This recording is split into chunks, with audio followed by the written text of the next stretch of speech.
Good morning friends welcome in my YouTube channel Gupta ji की power. Friends आज है 2 मई 2025 और आज के बनने वाले सभी करेंट अफेयर्स की यहाँ चर्चा करेंगे। लेकिन उससे पहले 1 मई 2025 के करेंट अफेयर्स का क्विक रिवीजन करते हैं फ्रेंड्स। पहला क्वेश्चन देखते हैं, विश्व का सबसे बड़ा सिंगिंग बाउल समूह कहाँ तैयार कर गिनीज वर्ल्ड ऑफ रिकॉर्ड बनाया गया है? इसका आंसर हो जाएगा बोध गया, बिहार में। अगला क्वेश्चन है फ्रेंड्स, हाल ही में चर्चा में रहा सचेत ऐप किस संस्था द्वारा विकसित किया गया है? इसका आंसर हो जाएगा राष्ट्रीय आपदा प्रबंधन प्राधिकरण यानी नेशनल डिजास्टर मैनेजमेंट अथॉरिटी। अगला क्वेश्चन है फ्रेंड्स, भारत में ग्रीन हाइड्रोजन सर्टिफिकेशन स्कीम यानी GHCI की शुरुआत किस मंत्री ने की है? तो इसका आंसर हो जाएगा प्रहलाद जोशी।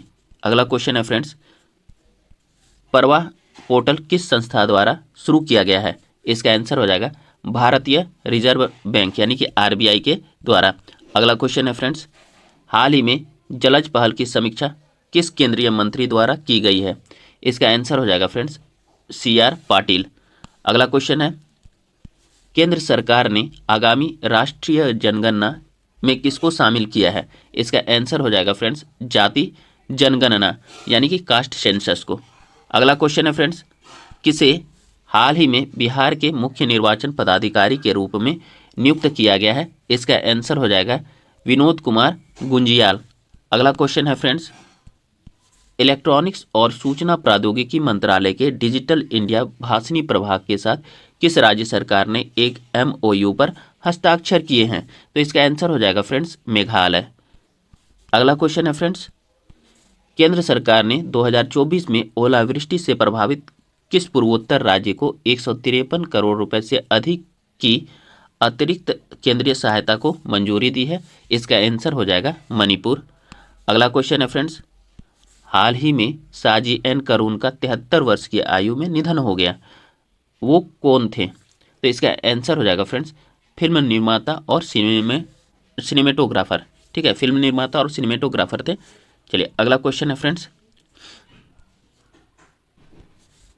आगामी एशियाई खेल 2026 कहाँ आयोजित किए जाएंगे? इसका आंसर हो जाएगा जापान। अगला क्वेश्चन है फ्रेंड्स, हाल ही में राष्ट्रपति द्रौपदी मुर्मू ने किसे भारत के अगले मुख्य न्यायाधीश के रूप में नियुक्त किया है? इसका आंसर हो जाएगा फ्रेंड्स न्यायमूर्ति BR गवई, और BR गवई 52वें क्रम के मुख्य न्यायाधीश होंगे। चलिए फ्रेंड्स, अब हम लोग आज के करेंट अफेयर्स की चर्चा करते हैं। ठीक है, पहला क्वेश्चन देखते हैं friends, Shillong Silchar greenfield corridor परियोजना किन दो राज्यों के बीच कनेक्टिविटी को बढ़ाने के लिए बनाई जा रही है? तो इसका आंसर हो जाएगा फ्रेंड्स ए इसका आंसर हो जाएगा मेघालय और असम के बीच जो है शिलोंग सिलचर ग्रीनफील्ड कॉरिडोर परियोजना बनाई जा रही है ताकि इन दोनों के बीच कनेक्टिविटी बढ़ सके।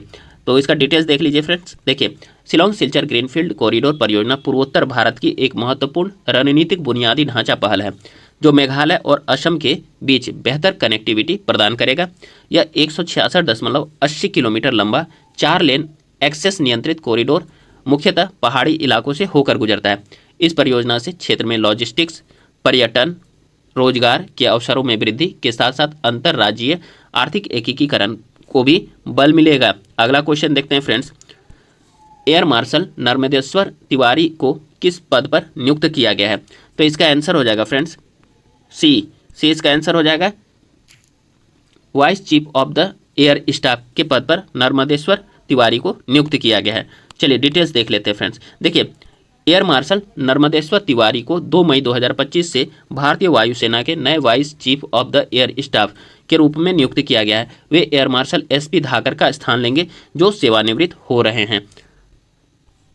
इन्हीं के साथ साथ और भी 2 नियुक्तियां की गई है भारतीय सेना में। ठीक है, तो इसको भी हम लोग देख लेते हैं फ्रेंड्स, वन लाइनर फॉर्मेट में देखेंगे। लेफ्टिनेंट जनरल प्रतीक शर्मा को हाल ही में किस पद का प्रभार सौंपा गया है? तो लेफ्टिनेंट जनरल प्रतीक शर्मा ने उत्तरी कमान के general officer commanding in chief का कार्यभार संभाला है। इसी के तहत दूसरा है कि एयर मार्शल आशुतोष दीक्षित ने 1 मई 2025 को किस पद का कार्यभार संभाला है? तो इसका आंसर हो जाएगा 1 मई 2025 को एयर मार्शल आशुतोष दीक्षित ने नई दिल्ली स्थित इंटीग्रेटेड डिफेंस स्टाफ मुख्यालय में chief of integrated defence staff का पदभार संभाला है। चलिए फ्रेंड्स, अब नेक्स्ट क्वेश्चन देखते हैं, काफ़ी इंपॉर्टेंट क्वेश्चन है ये भी। हाल ही में भारत ने कितने राफेल मरीन लड़ाकू विमान खरीदने के लिए फ्रांस के साथ रक्षा समझौते पर हस्ताक्षर किए हैं? तो इसका आंसर हो जाएगा फ्रेंड्स डी। डी इसका आंसर होगा 26 यानी 26, ठीक है, 26 इसका आंसर हो जाएगा। तो चलिए डिटेल्स देख लीजिए। देखिए, भारत और फ्रांस ने 26 राफेल विमान की खरीद के लिए समझौता किया है, जो इसकी डिलीवरी 2030 तक पूरी होगी, ठीक है। भारत और फ्रांस ने भारतीय नौसेना के लिए 26 राफेल विमान की खरीद के लिए एक अंतर सरकारीय समझौते पर हस्ताक्षर किए हैं। चलिए नेक्स्ट क्वेश्चन हम लोग देखते हैं। 4 नंबर क्वेश्चन काफ़ी इंपॉर्टेंट है। देखिए, हाल ही में भारत ने गैर मिश्र धातु और मिश्र धातु इस्पात फ्लेट उत्पादों सहित कुछ इस्पात आयातों पर कितने प्रतिशत सुरक्षा शुल्क लगाया है? तो इसका आंसर हो जाएगा फ्रेंड्स बी। इसका आंसर होगा 12% यानी 12%, ठीक है, 12% यानी 12%। चलिए डिटेल्स देख लेते हैं फ्रेंड्स। देखिए, अपने स्थानीय इस्पात उद्योग की रक्षा के प्रयास में भारत ने कुछ आयातित फ्लैट स्टील उत्पादों, मिश्र धातु और गैर मिश्र धातु दोनों पर जो है 12% अस्थायी सुरक्षा शुल्क लगाया है। यह शुल्क जो है 200 दिनों के लिए प्रभावी है, ठीक है। अच्छा फ्रेंड्स, ये जो है अस्थायी सुरक्षा शुल्क क्या होता है, या फिर इसी को सुरक्षा उपाय क्या होता है, इकोनॉमिक टर्म्स में इसको हम लोग देखते हैं, ठीक है। ध्यान से देखिएगा फ्रेंड्स, कई बार यूपीएससी या बीपीएससी इस तरह के क्वेश्चन पूछ देते हैं, ठीक। चलिए, ये जो होता है शुल्क या मात्रात्मक प्रतिबंधों के रूप में सुरक्षा उपाय विश्व व्यापार संगठन के सदस्य देशों के लिए उपलब्ध व्यापार उपाय है। इन्हें किसी उत्पाद के आयात में अचानक और महत्वपूर्ण वृद्धि के मामले में घरेलू खिलाड़ी या घरेलू जो प्लेयर होते हैं उनको समान अवसर प्रदान करने के लिए लगाया जाता है, ठीक है। इस उपाय का प्रयोग तब किया जाता है जब किसी विशेष उत्पाद का आयात अप्रत्याशित रूप से इस सीमा तक बढ़ जाता है कि इससे घरेलू उत्पादकों को गंभीर क्षति पहुंचती है या पहुंचने का खतरा होता है। ये शुल्क जो होता है एंटी डंपिंग शुल्कों के विपरीत एक समान दर पर सभी देशों पर लागू होते हैं फ्रेंड्स। चलिए अगला क्वेश्चन है फ्रेंड्स कि हाल ही में बिहार में मोदी मेमेंटो संग्रहालय का शुभारंभ किया गया, जिसमें प्रधानमंत्री नरेंद्र मोदी द्वारा प्राप्त कितने विशिष्ट स्मृति चिन्ह प्रदर्शित किए गए हैं? काफ़ी इंपॉर्टेंट है फ्रेंड्स, ध्यान रखिएगा। बी इसका आंसर हो जाएगा 56 यानी 56, ठीक है, इसका आंसर हो जाएगा 56 यानी 56। चलिए डिटेल्स देख लेते हैं। देखिए, प्रधानमंत्री नरेंद्र मोदी ने साल 2019 में नमामि गंगा योजना के तहत गंगा की सफाई के लिए एक अनूठा कार्यक्रम शुरू किया था। प्रधानमंत्री जी ने उन्हें प्राप्त स्मृति चिन्हों या मोमेंटो की नीलामी की घोषणा की थी। मोतिहारी के एक युवा उद्यमी हैं जिनका नाम यमुना सिकारिया हैं। उन्होंने इस नीलामी में अब तक 56 मोमेंटो खरीदे हैं, जो प्रधानमंत्री मोदी को उनके उत्कृष्ट कार्यों के लिए विभिन्न संस्थाओं द्वारा भेंट किए गए थे।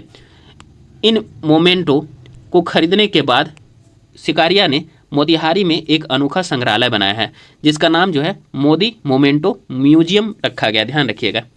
चलिए अगला क्वेश्चन है फ्रेंड्स, विशेष 301 रिपोर्ट किस संगठन द्वारा प्रकाशित की गई है? ठीक है, या इसी को बोल सकते हैं स्पेशल 301 या 301 रिपोर्ट किस संगठन के द्वारा प्रकाशित की गई है? तो ये काफ़ी इंपॉर्टेंट क्वेश्चन है फ्रेंड्स, कई बार ये आए भी हैं ये क्वेश्चन, ठीक है। तो इसका आंसर हो जाएगा फ्रेंड्स डी, संयुक्त राज्य व्यापार प्रतिनिधि यानी USTR, United state trade representative full form है इसका USTR का, और हिंदी में हो जाएगा संयुक्त राज्य व्यापार प्रतिनिधि, ध्यान रखिएगा फ्रेंड्स। चलिए डिटेल्स देख लेते हैं। देखिए, संयुक्त राज्य अमेरिका व्यापार प्रतिनिधि यानी USTR की विशेष 301 रिपोर्ट में भारत को एक बार फिर प्राथमिकता निगरानी सूची में रखा गया है। यह 1974 के व्यापार अधिनियम के तहत प्रकाशित एक वार्षिक समीक्षा है। यह उन देशों की पहचान करता है जो बौद्धिक संपदा अधिकारों यानी IPR की पर्याप्त और प्रभावी सुरक्षा या अमेरिकी अधिकार धारकों को उचित पहुंच प्रदान नहीं करते हैं। यह रिपोर्ट 1989 से हर साल जारी की जाती है। यह देशों को प्राथमिकता वाले विदेशी देश प्राथमिकता निगरानी सूची या निगरानी सूची के रूप में वर्गीकृत करती है। भारत जैसे प्राथमिकता निगरानी सूची में शामिल देशों में गंभीर IPR मुद्दे हैं जिन पर अमेरिका को अधिक ध्यान देने की आवश्यकता है। चलिए फ्रेंड्स अगला क्वेश्चन देखते हैं, किस भारतीय शहर ने भारत का पहला प्रमाणित ग्रीन म्यूनिसिपल बॉन्ड जारी किया है? इसका आंसर हो जाएगा फ्रेंड्स सी इसका आंसर हो जाएगा गाजियाबाद, ठीक है। तो गाजियाबाद शहर ने भारत का पहला प्रमाणित ग्रीन म्यूनिसिपल बॉन्ड जारी किया है। चलिए डिटेल्स देख लेते हैं। देखिए, स्वच्छ भारत मिशन शहरी के तहत गाजियाबाद ने भारत का पहला प्रमाणित ग्रीन म्यूनिसिपल बॉन्ड जारी किया है, जिससे तृतीयक सीवेज ट्रीटमेंट प्लांट यानी टीएसटीपी के लिए 150 करोड़ रुपए जुटाए गए। यह बॉन्ड टिकाऊ शहरी बुनियादी ढांचे और वित्तीय नवाचार की दिशा में एक बड़ा बदलाव दर्शाता है।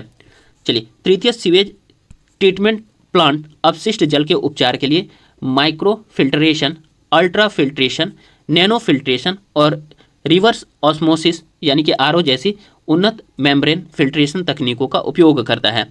प्लांट की उपचार क्षमता जो होती है 40 मिलियन लीटर प्रतिदिन है। यह 95 किलोमीटर पाइपलाइन नेटवर्क से जुड़ा हुआ है।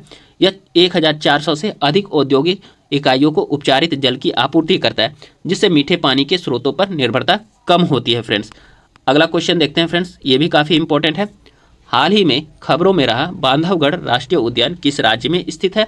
तो इसका आंसर हो जाएगा फ्रेंड्स बी इसका आंसर हो जाएगा, एक मिनट फ्रेंड्स, हाँ इसका आंसर बी हो जाएगा, मध्य प्रदेश। ठीक है, चलिए डिटेल्स देख लेते हैं।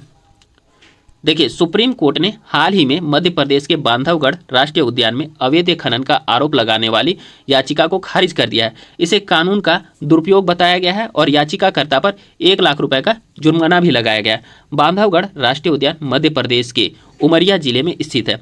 यह विंध्य पहाड़ियों पर स्थित है, जो अपने वन क्षेत्र और वन्य जीवों के लिए जाना जाता है। इसे जो है फ्रेंड्स 1968 ईस्वी में राष्ट्रीय उद्यान घोषित किया गया था और 1993 ईस्वी में प्रोजेक्ट टाइगर के तहत इसे टाइगर रिजर्व बना दिया गया था। यह पार्क अपने रॉयल बंगाल टाइगर्स के लिए प्रसिद्ध है। तो रॉयल बंगाल टाइगर्स के लिए यह पार्क भी फेमस है। ठीक है, अगला क्वेश्चन देखते हैं फ्रेंड्स। प्रतिवर्ष आयुष्मान भारत दिवस किस दिन मनाया जाता है?